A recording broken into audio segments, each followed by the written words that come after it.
my biggest pet peeve from working on the creative side of things is when a talent comes to you and goes, "Hey, uh, I want to work with so and so." Okay, well, figure out a story and get back to me, and we'll, maybe we can kick some ideas around. Uh, yeah, I just want to win the title and then work with so and so. You go like, okay, then look, that's a strategy. That's a sound business strategy. We all want to win the title. We just all can't.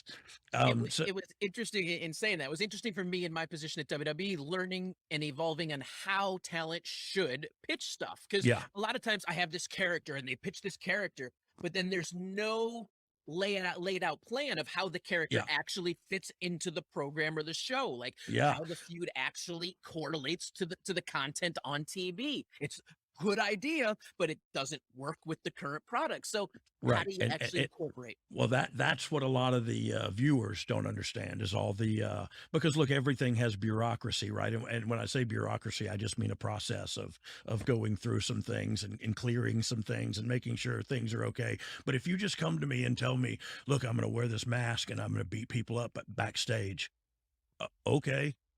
You know what I mean? Like we get 2 weeks out of that, 3 weeks tops. Maybe take a week off. Now what? You know what I mean? Like, don't just tell me you're going to do that. Where does it go? What does it? How are we going to get this character out in front of people and put you in positions to talk about that character in a way that makes me understand that character? And because the more I understand it, then the more I can become emotionally invested in it.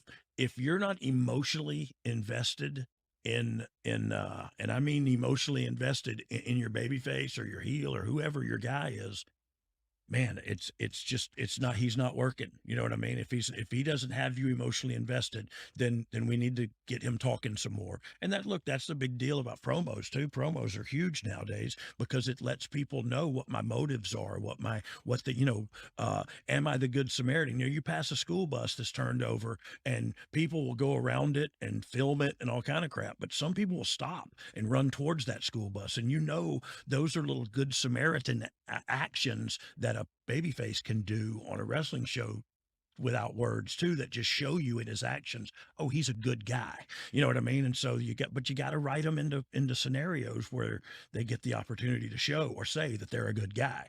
um I don't even know what we were talking Yeah, about, no. Ryan. So we'll bring it back. Let's talk about relationship with creative. So we're talking about Okay. Russo coming in, and you guys interacted, but there wasn't necessarily a friendship at that point. Right. Do you think, having been in creative yourself and being on both sides, talent and creative, do you think it's important for talent to be friends with someone that's in creative to maybe help them get some opportunities?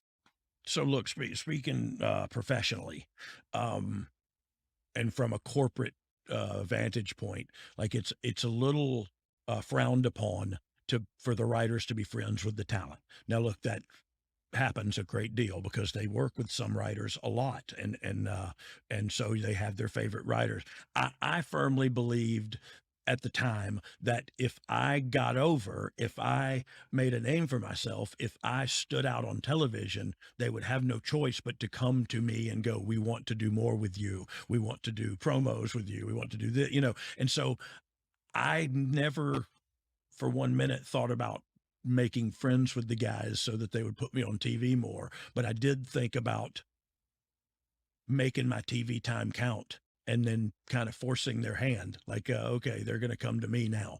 Um, Which is the phrase undeniable that I always yeah, use, yeah, yeah, making yeah, you yourself did. so undeniable that Yeah, there is no choice but to go with you. yeah, and that's the deal. That's it in a nutshell. And if you're waiting on me, the writer, to get you over, you're going to be waiting a minute because the writer's a writer for a reason. He's not a performer. He's not a WWE superstar. He's not an AEW superstar. He's not a Ring of Honor superstar, New Japan super. He's just a writer who loves wrestling, just like me, just like you. And so, but he can't do it for you. You got to go out there and carry the load, and he will steer the ship. You know what I mean? He'll make sure the story's being told correctly in your verbiage, in your promos and stuff. But it's up to you to get over, man. And then, like you said, it's you use that word a lot, Ryan.